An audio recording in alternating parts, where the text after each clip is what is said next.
Sorry, I hadn't called it for a while. Last week's defeat at Everton, do you think people will look at that maybe and say, this is a blueprint how to beat Arsenal, hit them on set pieces, crowd midfield out, and I think a lot of teams will look at that and think this is how we beat them.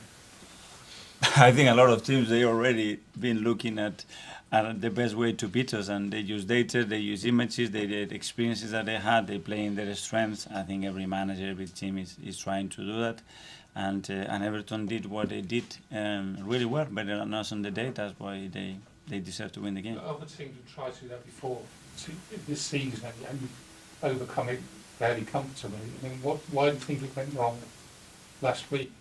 Because there were certain details and certain aspects that we didn't do as well as the games that we won. And this league at the end and these games are decided on small factors. And against Everton, we didn't do that well enough.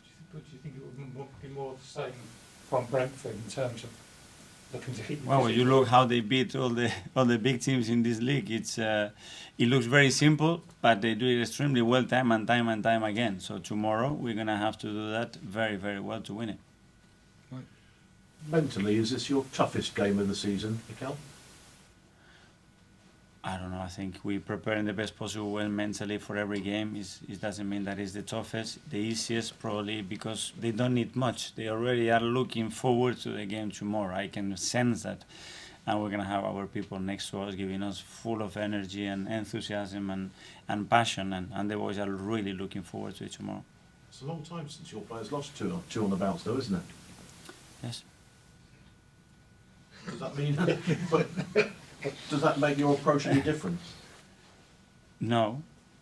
Just because we always go through the process the same really well. When we win and when we lose, obviously we have to tweak certain things, but it's clear that we are here to win games, and tomorrow we have to win the game. Dan? Mikel, talked quite a lot this season since they arrived about the impact and the change of mentality that players like Alex Zinchenko have brought. And then last week you obviously were disappointed with the kind of lack of emotional control in the final few minutes. What do you put that down to, and how do you stop? Because clearly teams in this part of the season are going to try and target and wind Arsenal up. How do you stop that becoming a habit, a weakness? Sometimes just by learning lessons. Sometimes to talk about it. Sometimes you have to experience it in a positive way, and sometimes in life you have to experience it in a negative light to realize even more how important it is. And I think we had a good lesson there the other day. So you're not doing anything, you're not winding them up in training to try and train them to do that? For sure this week they don't need that, believe me.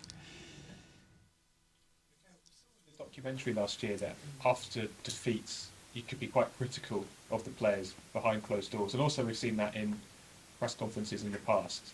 On Saturday you came out and said how much you loved the team. It was a very different feel. I wonder, is that because the team has changed and they can handle it more, or they've earned the right to be loved more, or shouted at less? I think outside, I never have criticized the players. Never. And it's not, and what I do in the dressing room, there were cameras. But what I tell them face to face is going to be sometimes very different to what I say here. It has to be. Does that mean you still would criticise them in the dressing room? Criticize them? No, I give them my opinion. Is that The first one about myself, when I made a mistake or when I didn't transmit what I had to do better. So I think Sam was probably referring like to the last game when you talked about the last game last week, talking about that they had to suck it up, and you were quite strong about the Champions League challenge failing. Does it get to can you be as strong, or do you think the players now that they've heard you say that you can't quite be as strong because you've already used that ammunition already? There's always another level of aggression you can go into.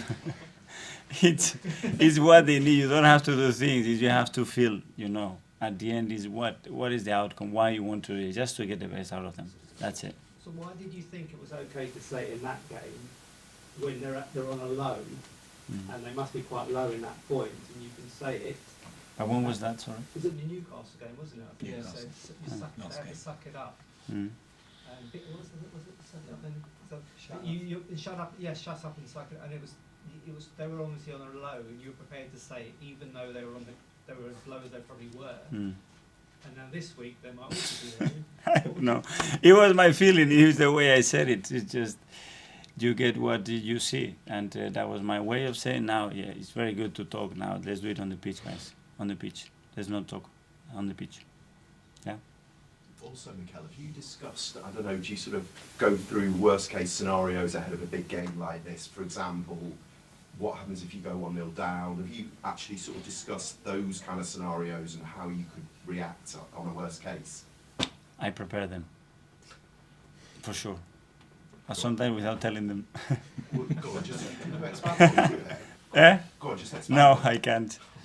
Because if not, I will be telling them if I tell you guys. Okay?